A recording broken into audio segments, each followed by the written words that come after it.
कहानी की शुरुआत होती है एक घने जंगल को दिखाते हुए। एक आदमी पागलों की तरह भाग रहा था, इस उम्मीद में कि शायद उसे इस जंगल से भाग निकलने का कोई रास्ता मिल जाए। लेकिन ये जंगल इतना घना था कि यहाँ से बाहर जाने का कोई रास्ता नहीं नजर आ रहा था। यह आदमी सूरज को देखते हुए आगे बढ़ता है, लेकिन अब सूरज भी धीरे धीरे ढल रहा था। मगर इस आदमी ने भागना नहीं छोड़ा। भागते भागते एक पॉइंट आया जहाँ एक बोर्ड पर लिखा हुआ था पॉइंट ऑफ नो रिटर्न, यानी वहां से कोई वापस नहीं जा सकता। साथ ही इस बोर्ड पर नंबर 108B लिखा हुआ था। ये देखकर वो और भी ज्यादा परेशान हो जाता है। धीरे धीरे अंधेरा और बढ़ने लगा और पूरे जंगल में एक अजीब सा खौफ फैल गया। तभी अचानक एकदम से सारे परिंदे उड़कर वहां से चले जाते हैं। इस आदमी के कई मील के सफर के बाद भी उसे पूरे जंगल में कोई भी एक जंगली जानवर नहीं दिखाई दिया। न जाने ऐसा क्या था जिसे जंगली जानवर भी डर रहे थे। डर के मारे वह आदमी और भी तेजी से भागने लगा, लेकिन कई घंटों का सफर करने के बाद वह आदमी अचानक एक जगह पर आकर रुक गया और उसके चेहरे पर मायूसी छा गई, क्योंकि उसके सामने वही 108 नंबर वाला साइन बोर्ड था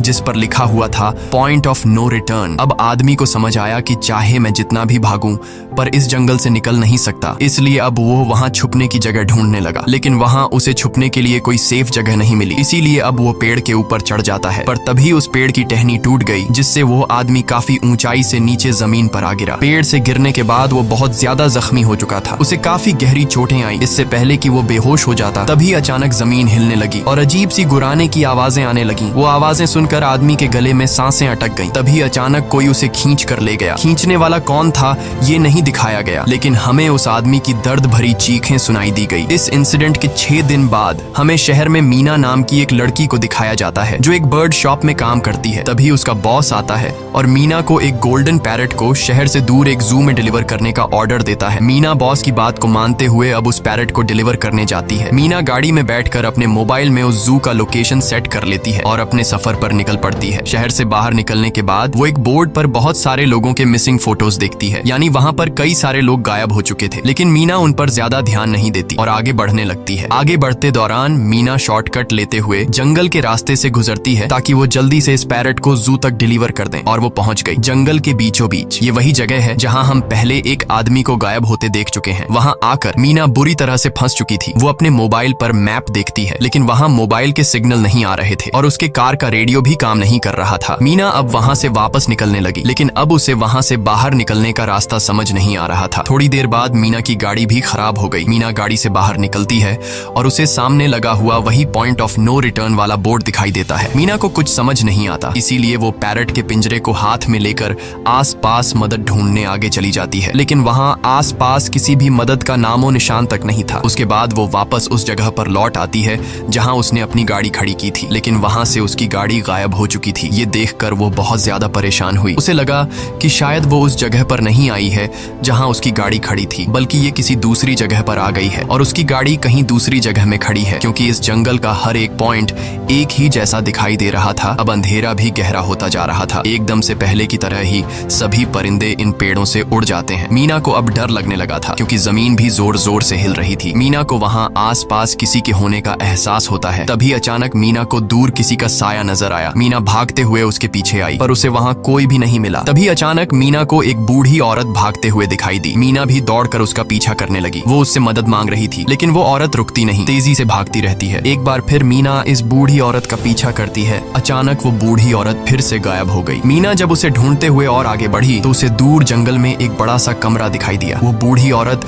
उस कमरे के दरवाजे को खोलकर मीना से कहती है, अगर जिंदा रहना चाहती हो तो जल्दी से अंदर आओ। ये सुनते ही मीना बिना सोचे समझे दौड़ते हुए उस कमरे की तरफ गई। मीना के अंदर आते ही उसने गेट को लॉक कर दिया। मीना देखती है कि ये कोई अजीब सा कमरा है जिसमें एक बहुत बड़ा सा मिरर लगा हुआ था। उस बूढ़ी औरत के साथ यहाँ 2 और लोग भी थे। मीना घबरा कर उन लोगों से पूछती है, ये कौन सी जगह है? इस पर उस बूढ़ी औरत ने जवाब दिया कि इस जगह को हम दी कोब कहते हैं। मेरा नाम है मैडलन, ये लड़की है कियारा और इस लड़के का नाम है डेनियल। बूढ़ी औरत मीना से कहती है कि अभी बातचीत का वक्त नहीं है, तुम जल्दी से हमारे साथ मिरर के सामने खड़ी हो जाओ, क्योंकि कोई हमें देखने आने वाला है। मीना पूछती है, आखिर हमें कौन देखने आ रहा है? तो वो बूढ़ी औरत उससे कोई जवाब नहीं देती। एकदम बाहर से अजीब सी आवाजें आने लगी। मीना डर के मारे पूछती है कि ये आवाज किस चीज की है? तो कियारा मीना को बताती है कि इन्हें हम वॉचर्स कहते हैं। वे शीशे के दूसरे ओर से हमें देख रहे हैं, पर हम उन्हें नहीं देख सकते। वे हर रात सूरज ढलने के बाद यहाँ आते हैं और हमें देखते रहते हैं जब तक सुबह का सूरज नहीं निकल आता। तभी शीशे के दूसरी तरफ से शोर आने लगा। मीना पूछती है, ये शोर कैसा है? उस बूढ़ी औरत ने बताया कि वॉचर्स तुम्हारे आने से खुश हैं, तुम्हें यहाँ देखकर तालियां बजा रहे हैं। मीना बुरी तरह से कंफ्यूज थी, वो जल्द से जल्द यहाँ से निकलना चाहती थी। मैडलिन जिन्हें वॉचर्स कह रही थी, न तो अब तक मीना ने उन्हें देखा और न ही किसी और ने देखा था। रात गुजर जाती है, सुबह होने पर ये लोग उस जगह से बाहर निकल आते हैं। मैडलिन बताती है कि वे वॉचर्स सिर्फ रात में ही बाहर निकलते हैं, दिन के वक्त हम लोग जंगल में आजाद घूम सकते हैं। मीना रात भर यही सोच रही थी कि कब सुबह होगी और जल्दी से मैं इस जंगल से बाहर निकल जाऊं, इसीलिए वह फौरन जंगल से बाहर निकलने का रास्ता ढूंढने लग जाती है। तब मैडलिन बाकी सबको उसे रोकने से मना कर देती है, जैसे कि वह जानती हो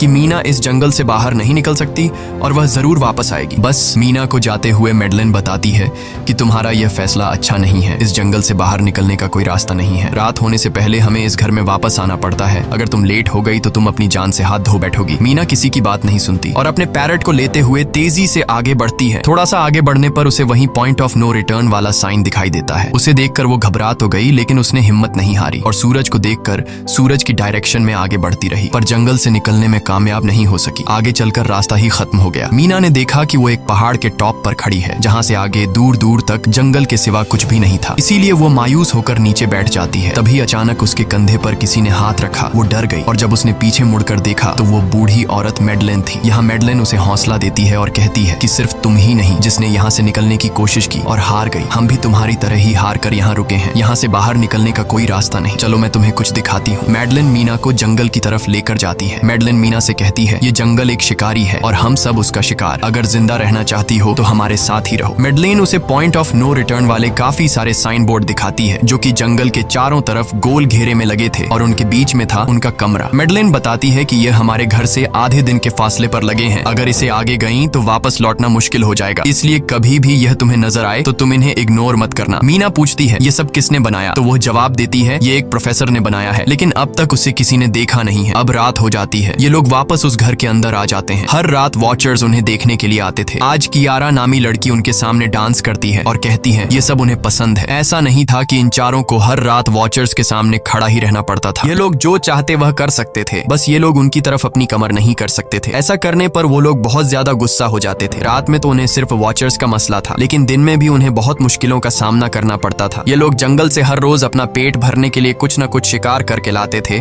जिससे उनका गुजारा हो जाता। अगले दिन कियारा और मीना दोनों जंगल में शिकार करने जाती हैं। मीना कियारा से पूछती है कि आखिर ये वॉचर्स चाहते क्या हैं? कियारा बताती है, मुझे भी कुछ खास नहीं पता, लेकिन मैडलाइन कहती है कि ये वॉचर्स हमें देखते हैं, हमें ऑब्जर्व करते हैं, लेकिन अगर हमने वॉचर्स को देखा तो हम पागल हो जाएंगे, क्योंकि वॉचर्स बहुत ही खूंखार दिखते हैं। कियारा अब उसे एक गड्ढा दिखाती है और कहती है, ऐसे बहुत से गड्ढे इस जंगल में मौजूद हैं। दिन के वक्त सारे के सारे वॉचर्स उन गड्ढों में रहते हैं और रात में वो यहाँ से बाहर निकल आते। दिन के वक्त ये लोग इसलिए बाहर नहीं आ सकते क्योंकि सूरज की रोशनी उनकी स्किन जलाती है। कियारा मीना को बताती है कि वो 5 महीने पहले अपने पति के साथ इस जंगल में आई थी और तब से वो दोनों यहाँ फंसे हुए थे, पर आज से 6 दिन पहले मेरा पति जंगल में रास्ता ढूंढने निकला है। मुझे उम्मीद है कि वो जरूर वापस आएगा और हम सबको यहाँ से सेफली ले जाएगा। यहाँ हमें मालूम होता है कि असल में कियारा का हस्बैंड वही आदमी था जिससे हमने मूवी के स्टार्ट में देखा था, जिसे कोई यहाँ से खींच कर ले गया और अब वो मारा जा चुका है। इस तरह से बातें करते हुए ये दोनों कमरे के पास वापस लौट आए। यहाँ मैडलिन ने मीना को 3 रूल समझाती है जिंदा रहने के लिए। सबसे पहला ये कि वो रात के वक्त घर का दरवाजा नहीं खोलेगी, दूसरा रात में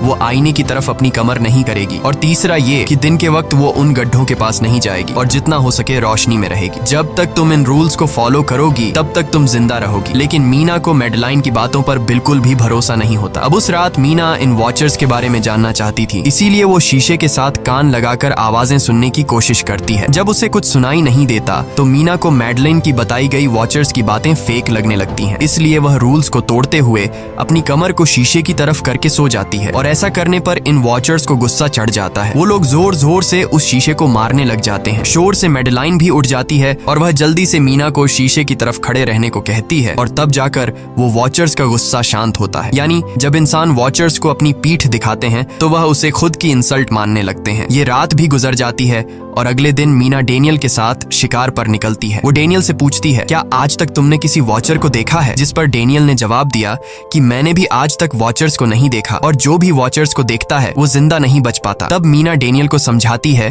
कि मुझे लगता है कि ये सब मैडलाइन की बनाई हुई कहानियां हैं जिसके अंदर वो हमें फंसा रही है। हमें जरूर उन गड्ढों को जाकर चेक करना चाहिए, शायद हमें यहाँ से बाहर जाने का कोई रास्ता मिल जाए। डेनियल भी यहाँ रहकर बहुत ज्यादा तंग हो चुका था और वो भी किसी तरह से रास्ता ढूंढकर इस जंगल से भाग निकलना चाहता था, इसलिए वो मीना की बात मान लेता है और वो दोनों गड्ढे के पास पहुंच जाते हैं। अब मीना अपने आप को रस्सी से बांधकर इस गड्ढे के अंदर उतरती है। रस्सी का दूसरा सिरा डेनियल ने पकड़ा हुआ था ताकि अगर मीना को कुछ भी हो वो जल्दी से मीना को बाहर की तरफ खींच ले। मीना नीचे गड्ढे में पहुंच जाती है जहां उसे बहुत सारा इंसानों का सामान मिलता है। मीना उस सामान को इकट्ठा कर लेती है। ये सारा सामान उन लोगों का था जो जंगल में वॉचर्स के शिकार हो चुके थे। डेनियल रस्सी के सहारे कैमरा, साइकिल और जरूरत का सारा सामान को बाहर ले आता है। मीना अब नीचे इंतजार करती है कि डेनियल कब रस्सी नीचे फेंकेगा और मैं ऊपर चली जाऊंगी। और इससे पहले कि मीना उस गड्ढे से बाहर निकल पाती, उसे गड्ढे के अंदर किसी के आने की हलचल सुनाई देती है। मीना जल्दी से डेनियल को रस्सी नीचे फेंकने की आवाज देने लगती है, लेकिन तभी मीना को पकड़ने के लिए एक वॉचर का हाथ बढ़ने लगता है। पर मीना धूप में खड़ी थी, इसलिए जब उस वॉचर के हाथ पर सूरज की रोशनी पड़ी तो उसका हाथ जलने लगा। इतने में डेनियल ने नीचे मीना के पास रस्सी फेंकी और मीना फौरन जल्दी से बाहर निकल आई। मीना पूरी तरह से डर गई थी। ये लोग उस सारे सामान को लेकर अपनी सेफ हाउस में आ गए, जहां मैडलिन ने उससे पूछा, ये सामान तुम्हें कहां से मिला? ये लोग झूठ बोल देते हैं कि ये सामान उन्हें इस जंगल से मिला। मैडलिन को इस जंगल में रहते हुए बहुत अरसा गुजर चुका था। वो जानती थी कि ये सामान उसे जंगल से नहीं बल्कि एक गड्ढे से मिला होगा। वो मीना से पूछती है, बताओ तुमने गड्ढे के अंदर क्या देखा? लेकिन मीना उसे कुछ नहीं बताती। ये लोग बहुत खुश थे कि आज रात ये लोग वॉचर्स को देख पाएंगे, क्योंकि मीना को गड्ढे के अंदर एक कैमरा मिला था। डेनियल किसी तरह जुगाड़ करके उस कैमरा को टीवी के साथ अटैच कर लेता है ताकि ये लोग भी टीवी पर वॉचर्स को देख पाएं। मैडलिन बार बार उन्हें समझाती है कि ये तुम लोग गलत कर रहे हो, लेकिन ये दोनों उसकी एक बात भी नहीं सुनते। आज रात ये लोग वॉचर्स के इंतजार में बैठे थे ताकि उन्हें वो देख पाए, लेकिन काफी रात होने के बावजूद भी आज कोई वॉचर उन्हें देखने नहीं आया और अब कुछ देर बाद उनके साथ कुछ अजीब सा होने वाला था। ये लोग बातचीत में मसरूफ थे कि तभी उनका दरवाजा खटखटाया जाता है, यानी दरवाजे पर किसी ने दस्तक दी। उन्होंने जल्दी से टीवी की तरफ देखा तो वहां उन्हें इंसानी टांगे दिखाई दे रही थीं। बाहर जो कोई भी था वो कियारा के हस्बैंड की आवाज में बात कर रहा था और वो जल्दी से दरवाजा खोलने को कह रहा था। कियारा को लगा कि जरूर उसका हस्बैंड यहाँ से बाहर निकलने का रास्ता ढूंढ आया है। वो जल्दी से उठकर दरवाजा खोलने के लिए जाती है, लेकिन मैडलिन बीच में आकर दरवाजा खोलने नहीं देती। वो कहती है कि मैं जानती हूँ बाहर तुम्हारा हस्बैंड नहीं है, क्योंकि मैडलिन जानती थी कि रात के इस अंधेरे में कोई भी इंसान इस कमरे तक नहीं पहुंच सकता। लेकिन कियारा को मैडलिन की बातों पर यकीन नहीं होता और वो दरवाजा खोलने की कोशिश करती है, जिसके बाद मैडलिन कियारा से कहती है कि वो तुम्हें फंसा रहा है, तुम उसका इम्तिहान ले लो, तुम उसे कोई ऐसी बात पूछो जिसके बारे में सिर्फ तुम या तुम्हारा हस्बैंड जानता हो। कियारा बाहर खड़े हुए इंसान से एक किताब के बारे में सवाल करती है जिसके बारे में उसे पता होना चाहिए था, लेकिन जब बाहर खड़ा हुआ इंसान कोई जवाब नहीं देता तो ये समझ जाते हैं कि ये वॉचर ही है। ये लोग जब दरवाजा नहीं खोलते तो वॉचर उनके बाहर लगाए हुए कैमरा को तोड़ देता है और यहाँ हमें एक बात पता चलती है कि वॉचर्स इंसान के रूप में भी खुद को बदल सकते हैं। वॉचर्स उनकी इस हरकत पर बहुत ज्यादा गुस्सा हो गए थे। वे बहुत तेजी से शीशे को मारने लगे, जिससे शीशे में एक बड़ा क्रैक भी आ जाता है। लेकिन यहाँ मैडलिन समझदारी दिखाते हुए सबको लाइन से शीशे की तरफ खड़ा कर देती है, जिससे वॉचर्स का गुस्सा थोड़ा बहुत ठंडा हो जाता है और वे वहां से चले जाते हैं। अब यहाँ मीना मैडलिन को बताती है कि हमने गड्ढे में से ये सारा सामान चुराया था। ये सुनकर मैडलिन बहुत ज्यादा गुस्सा हो जाती है कि तुम लोगों ने दूसरा रूल भी तोड़ दिया। अगली सुबह मैडलिन उस गड्ढे से लाया हुआ सारा सामान उठाकर वापस उसी गड्ढे में फेंक देती है, जिससे उन वॉचर्स का गुस्सा थोड़ा शांत हो जाता है। मगर अब इन लोगों को जंगल में बहुत ही ज्यादा अजीब चीजें दिखाई देना चालू हो गई थी और उसका सबसे ज्यादा असर डेनियल पर होता है। डेनियल अचानक बात बात पर बहुत ज्यादा गुस्सा करने लग जाता है। दूसरी तरफ कियारा, जिससे पहले उम्मीद थी कि उसका हस्बैंड जिंदा है और वो यहाँ आकर उसे यहाँ से बचा लेगा, लेकिन अब उसे पता चल चुका था कि उसका हस्बैंड अब वापस नहीं आएगा, जिसकी वजह से वह अंदर ही अंदर पूरी तरह से टूट चुकी थी और वो डिसाइड करती है कि वह वॉचर्स के इन गड्ढों में कूदकर अपनी जान दे देगी, क्योंकि अब उसके पास जीने की कोई वजह नहीं रही। वह ऐसा करने ही वाली होती है कि मीना आकर उसे बचा लेती है। इसी बीच हम देखते हैं कि डेनियल मैडलिन की तरफ अजीब तरह से देख रहा होता है और वह गुस्से में आकर मैडलिन को पेड़ के साथ बांध लेता है। डेनियल ने कहा कि अब मैं इस बुढ़िया के कोई रूल्स नहीं मानूंगा, अब यहाँ सिर्फ मेरी बात मानी जाएगी। अब रात होने वाली थी, इसलिए डेनियल कमरे की तरफ भागा और कियारा भी उसके पीछे भागी, लेकिन मीना मैडलिन के पास आई और उसकी रस्सियां खोलने लगी। दूसरी तरफ डेनियल ने कियारा को लेकर कमरे का दरवाजा अंदर से बंद कर दिया और मीना और मैडलिन को बाहर वॉचर्स के लिए छोड़ दिया। मीना और मैडलिन डेनियल से दरवाजा खोलने के लिए गिड़गिड़ाते रहे। डेनियल से रिक्वेस्ट करते हैं कि प्लीज दरवाजा खोल दो, लेकिन डेनियल ने दरवाजा नहीं खोला। अब बाहर चारों तरफ अंधेरा छा गया और वॉचर्स के आने का टाइम हो गया, इसलिए अब मजबूरन उन्हें अपनी जान बचाने के लिए एक घने पेड़ के नीचे रहकर छिपना पड़ा। थोड़ी देर बाद उन्हें वॉचर्स की गुराने की आवाजें आने लगी। इस टाइम मीना और मैडलिन के साथ हमें भी उन वॉचर्स की एक झलक दिखाई जाती है। ये लोग लंबे, पतले और खतरनाक थे। सब अपने अपने गड्ढों से निकलकर इंसानों को देखने के लिए उस सेफ रूम तक पहुंचते हैं और जब ये लोग देखते हैं कि मीना और मैडलिन वहां नहीं हैं, तो वो उनको खाने के लिए जंगल में ढूंढने लग जाते हैं। और जब ये वॉचर्स दूर जाते हैं तो मौके का फायदा उठाते हुए ये दोनों फिर से सेफ रूम तक आ जाते हैं और डैनियल से रो रो कर दरवाजा खोलने को कहते हैं। इस बार डैनियल के दिल में रहम जाग जाता है और वो उनके लिए दरवाजा खोल लेता है। अब अंदर जाने के बाद पहले तो मैडलिन डैनियल पर गुस्सा करती है और फिर इन सबको शीशे के सामने खड़ा करके वॉचर्स के बारे में कुछ बातें बताती है। मैडलिन ने कहा कि अब तक हम बहुत से रूल्स तोड़ चुके हैं, इसलिए मुझे नहीं लगता कि इस बार वॉचर्स हमें माफ करेंगे। मैं तुम लोगों को वॉचर्स के बारे में कुछ सच्चाई बताना चाहती हूँ। दरअसल मैं जब यहाँ पहली बार आई थी तो मैंने कुछ ऐसा देखा जिससे मेरे होश उड़ गए। मैंने अपना ही एक डुप्लीकेट देखा। असल में वो एक वॉचर था जो मेरा रूप लेने की कोशिश कर रहा था। हालांकि उसकी आंखें और बाल बिल्कुल परफेक्ट नहीं थे। मीना ने पूछा कि आखिर ये वॉचर्स हैं क्या चीज, जिस पर मैडलिन ने जवाब दिया कि ये सारे क्रीचर्स फेरीज हैं जो किसी जमाने में इंसानों के साथ मिलकर रहते थे। फेरीज पंखों वाले एक जादुई जीव थे, लेकिन वक्त गुजरने के साथ इंसानों को फेरीज की शक्तियों से डर लगने लगा। इसीलिए इंसानों ने फेरीज को खत्म करने का सोचा। इंसानों की तादाद ज्यादा थी, इसलिए फेरीज इंसानों का मुकाबला नहीं कर पाए। इंसानों ने इन फेरीज को जंगल में एक बहुत बड़े गड्ढे के अंदर कैद कर लिया और उन्हें श्राप से हमेशा हमेशा के लिए इस गड्ढे में बंद कर दिया। उसके बाद फेरीज कई 100 सालों तक उस गड्ढे में कैद रहे, लेकिन फिर वक्त के साथ उन्होंने जमीन के अंदर खुदाई करके निकलने के रास्ते बना लिए। आज वही फेरीज वॉचर्स के रूप में गड्ढों से निकलकर हमारे सामने आते हैं। हालांकि कई 100 सालों तक जमीन के अंदर रहने की वजह से उन्होंने अपने पंख और जादुई शक्तियां खो दी और साथ ही उन्हें सूरज की रोशनी से तकलीफ होने लगी, लेकिन अब भी उनमें रूप बदलने की शक्ति है। इस पर डैनियल ने मैडलिन से पूछा कि ये वॉचर्स हमसे क्या चाहते हैं और ये हर रात हमें देखते क्यों हैं, जिस पर मैडलिन ने बताया कि ये वॉचर्स एक बार फिर से जंगल से निकलकर इंसानों के बीच रहना चाहते हैं, लेकिन अपने असली रूप में ये इंसानों के बीच नहीं रह सकते। इसीलिए उन्होंने हमें यहाँ रखा हुआ है ताकि हमें देखकर हमारा रूप ले सकें और हमसे आज के दौर के तौर तरीके सीखकर इंसानों के बीच रह सकें। मैडलिन ये सब बातें बता ही रही थी कि अचानक सभी वॉचर्स वापस लौट आए और जब वॉचर्स को पता चलता है कि मैडलिन और मीना वापस अपने कमरे में आ गए हैं तो वो सब गुस्से से भड़क उठे और दरवाजा तोड़ने की कोशिश करने लगे। इन चारों ने टेबल को खींचकर दरवाजे के सामने रख दिया ताकि दरवाजा वॉचर्स तोड़ न सके, लेकिन वॉचर्स की ताकत काफी ज्यादा थी और इन चारों को पता चल चुका था कि जल्द ही वॉचर्स अंदर आ जाएंगे और उन्हें मौत अपनी आंखों के सामने दिखाई दे रही थी। तभी उन्होंने देखा कि टेबल को घसीटकर दरवाजे तक ले जाने की वजह से कारपेट पलट गई है। जब उन्होंने कारपेट हटाया तो उन्हें नीचे एक बड़ा लोहे का गेट नजर आया। उन्होंने जल्दी से गेट खोला तो उन्हें पता लगा कि नीचे एक बहुत बड़ा बंकर है। ये लोग जल्दी से उस बंकर के अंदर घुस गए और ऊपर से लोहे का गेट बंद कर दिया। ये लोग इस बात को लेकर परेशान थे कि ये बंकर यहाँ पर मौजूद था और इन लोगों को पता भी नहीं चला। इस बंकर के नीचे बहुत फैसिलिटीज थी, हजारों दिन का खाना, एक कंप्यूटर और भी बहुत सारा जरूरत का सामान रखा था। मीना जानना चाहती थी कि आखिर ये जगह किसने बनाई, इसीलिए वो उस कंप्यूटर को ऑन कर लेती है। उस कंप्यूटर में बहुत सारा डेटा सेफ था, जिसे खोलने पर उन्हें पता चलता है कि ये सारी जगह प्रोफेसर मार्टिन ने बनाई थी। असल में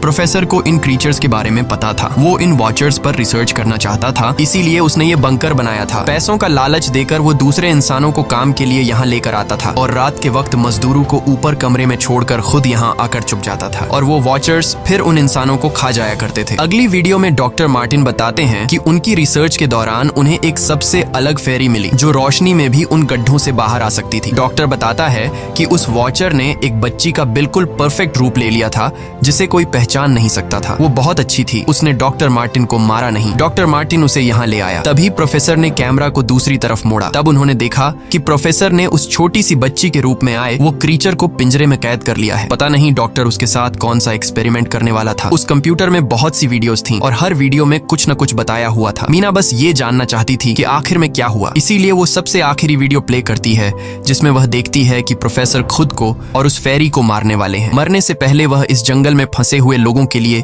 यहाँ से निकलने का रास्ता बता देता है और कहता है कि शाम में जिस डायरेक्शन में परिंदे भागते हैं उस डायरेक्शन में भागने से वे लोग इस जंगल से निकल सकते हैं। उसने इस रिकॉर्डिंग मैसेज में कहा था कि अगर कोई इस जंगल से निकलने में कामयाब हो गया तो यूनिवर्सिटी में जाकर मेरी सारी रिसर्च तबाह कर देना। मैंने यहाँ आकर बहुत बड़ी गलती कर दी। उसके बाद प्रोफेसर ऊपर चले गए और फिर 2 गोलियों की आवाज आई, जिससे उन्हें समझ आया कि प्रोफेसर ने पहले उस फेरी को मारा और फिर खुद को गोली मार दी। आज रात ये चारों बहुत खुश थे क्योंकि उन्हें इस जंगल से जान छुड़ाने का रास्ता मिल गया था। अगली सुबह सभी लोग अब बंकर से बाहर निकलते हैं तो देखते हैं कि उनका सेफ हाउस उन वॉचर्स ने पूरी तरह तबाह कर दिया है और आज के दिन उन्हें लाजमी इस जंगल से निकलना होगा, वरना ये लोग मारे जाएंगे क्योंकि रात को अब उनके पास छिपने के लिए कमरा भी नहीं बचा था। ये लोग अब यहाँ जंगल से निकलने के रास्ते में बढ़ने लगते हैं। वो परिंदे जिनके बारे में प्रोफेसर बता रहे थे वे तो शाम को उड़ने वाले थे, लेकिन उन्हें शाम होने से पहले जंगल से बाहर निकलना था। इसलिए मीना अपने पास मौजूद पैरट को आजाद कर देती है। जिस डायरेक्शन में वह उड़ता है उसी डायरेक्शन में ये लोग चलने लग जाते हैं। चलते हुए रास्ते में ही उन्हें एक कब्र मिली। मैडलेन उस कब्र को देखकर बताती है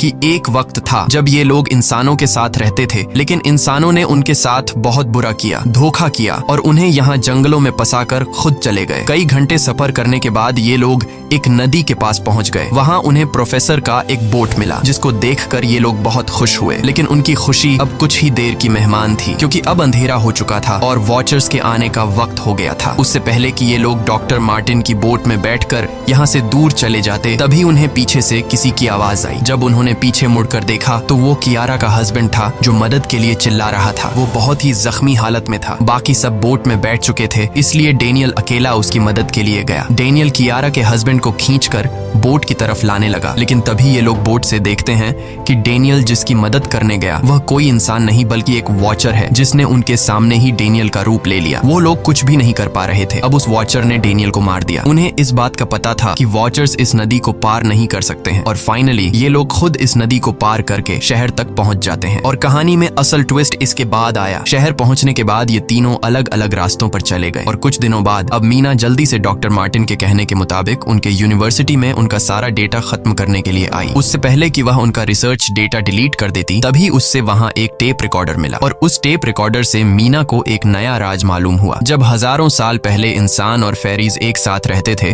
तो तब उनकी शादी भी हुआ करती थी। इंसान और फेरी के मिलन से जो बच्चे पैदा होते थे उनमें इंसान और फेरी दोनों के गुण होते थे। उन्हें हाफलिंग्स कहा जाता था। उन हाफलिंग्स में एक खासियत थी कि वे रूप बदलने में इतने माहिर होते थे कि वे किसी मरे हुए इंसान का रूप भी बदल सकते थे। प्रोफेसर का मानना था कि जब इंसानों ने फेरीज को जंगल के अंदर गढ़ों में कैद कर लिया था, तब हाफलिंग इंसानों के बीच अपना रूप बदलकर चुपके से रहने लगे और वो आज भी किसी न किसी रूप में इंसानों के बीच मौजूद है। मीना जब प्रोफेसर के ऑफिस में आई और वहाँ पर जांचबीन करने लगी तो वहाँ उसके हाथ कुछ ऐसी तस्वीरें लगी जिसने उसके होश उड़ा दिए। उसने देखा कि तस्वीर में जो प्रोफेसर के साथ लेडी खड़ी है वो कोई और नहीं बल्कि मैडलेन है और असल में मैडलेन प्रोफेसर की वाइफ है। वो कंफ्यूज हो जाती है कि मैडलेन ने उसे यह बातें क्यों नहीं बताई। इस भारी कंफ्यूजन को शेयर करने के लिए वो कियारा के पास आती है और उसे बताती है कि जिस मैडलेन से हम जंगल में मिले थे वो असल में प्रोफेसर मार्टिन की वाइफ है, लेकिन उसने हमें यह सच्चाई इसलिए नहीं बताई क्योंकि वो खुद एक इंसान नहीं बल्कि एक रूप बदलने वाली फेरी थी। मैंने जब रिसर्च किया तो मुझे पता चला कि काफी साल पहले प्रोफेसर की वाइफ मैडलेन कैंसर की वजह से मर गई थी। ये सुनकर कियारा कहती है कि फिर वो मैडलेन कौन थी जो इतने समय से हमारे साथ थी। इस पर मीना कहती है, मुझे सब समझ आ रहा है। दरअसल प्रोफेसर अपनी वाइफ के मरने से बहुत दुखी थे और उसे हर हाल में वापस पाना चाहते थे और जब प्रोफेसर को इन रूप बदलने वाली फेरीज के बारे में पता चला तो प्रोफेसर ने उस रूप बदलने वाली फेरी को पिंजरे में कैद किया जो एक बच्ची का परफेक्ट रूप लेकर उनके पास आई थी। प्रोफेसर ने अपनी वाइफ की फोटो दिखाते हुए उस फेरी को अपनी वाइफ मैडलेन जैसा बना दिया क्योंकि वो फेरी बाकी फेरीज से अलग थी। वो दिन में भी बाहर आ सकती थी। मीना ने कहा कि मैंने मैडलेन को यहाँ बुला लिया है, हमें किसी तरह से करके उसे वापस जंगल भेजना होगा। तभी एक कार वहाँ आकर रुकी। जब उस कार से जो इंसान उतरा उसे देखकर मीना के गले में सांस अटक गई। वो कियारा थी, यानी कि अब तक जो मीना के साथ थी वो मैडलेन थी। उसने कियारा का रूप ले रखा था। कियारा जैसे ही घर के अंदर आई तभी मैडलेन ने कियारा के हस्बैंड के रूप में बदलकर उसे बेहोश कर दिया। मीना ने मैडलेन से कहा, आखिर तुम चाहती क्या हो? जिस पर मैडलेन गुस्से में आकर कहा, मैं फेरीज की सबसे अलग मखलूक हूँ। मेरे सभी साथी बचपन से मुझे चिढ़ाते थे। वो मुझे अपने साथ नहीं रहने देते क्योंकि मैं सबसे अलग थी। मैं उस जंगल में अकेली पड़ चुकी थी और मैं उस जंगल से निकलकर बाहर लोगों के साथ मिलकर रहना चाहती थी। फिर एक दिन प्रोफेसर उस जंगल में आया। उसने मुझे पिंजरे में कैद कर लिया। उसने मुझसे कहा कि अगर मैं उसकी वाइफ का रूप ले लूं तो वह मुझे जंगल जंगल से बाहर ले जाएगा। मैंने उसकी बात मान ली। प्रोफेसर ने मुझे मेडलिन की सारी बातें सिखाई और बाद में उस धोखेबाज प्रोफेसर ने मुझे मारने की कोशिश की, लेकिन उससे पहले कि वो मुझे मार पाता मैंने उसे ही मार डाला। तुम इंसान कभी भी भरोसे के लायक नहीं थे और न ही रहोगे। अब तुम भी मेरी सच्चाई जान चुकी हो, इसलिए तुम्हें भी मरना होगा और तुम्हें मारने के बाद मैं तुम्हारे रूप में इंसानों के बीच रहूंगी। यह कहकर मेडलिन ने मीना का रूप ले लिया और उसका गला दबाकर उसे मारने लगी। तब मीना ने मेडलिन से कहा कि क्या प्रोफेसर ने तुमसे यह नहीं कहा कि तुम क्यों दिन में निकल सकती हो? असल में तुम हाइब्रिड हो, आधी इंसान और आधी फेरी, इसीलिए तुम इंसानों और फेरीज के बीच रह सकती हो। मुझे पता है कि दुनिया में अकेला रहना कैसा होता है, लेकिन तुम अकेली हाफलिंग नहीं हो। तुम्हारे जैसे और भी हाफलिंग्स हैं जो किसी न किसी रूप में इंसानों के बीच रह रहे हैं। इस सच्चाई का पता चलते ही मेडलिन का शरीर अचानक अपने असली रूप में आने लगा। देखते ही देखते उसके पंख निकल आए, जिसके बाद वो मीना को यहीं पर छोड़कर यहाँ से उड़ जाती है। इसके बाद कुछ हफ्तों के बाद का सीन दिखाया जाता है, जहाँ मीना अपनी सिस्टर के साथ रहने लगी है। उसने अपनी सिस्टर को बताया कि शायद वो फेरी अभी भी मेरा पीछा कर रही है। तब मीना की सिस्टर उसे कहती है कि तुम डरो मत, ऐसा कुछ नहीं है। और कहानी के एंड में हम एक छोटी बच्ची को देखते हैं जो कि उस वक्त मीना के घर के नीचे खड़ी थी। ये कोई और नहीं बल्कि मेडलिन थी, जो अब उनके दुनिया में उस रूप में रह रही है। और इसी के साथ ये कहानी खत्म हो जाती है। अगर आपको ये वीडियो अच्छी लगी हो तो हमारे चैनल को सब्सक्राइब और वीडियो को लाइक जरूर कीजिएगा।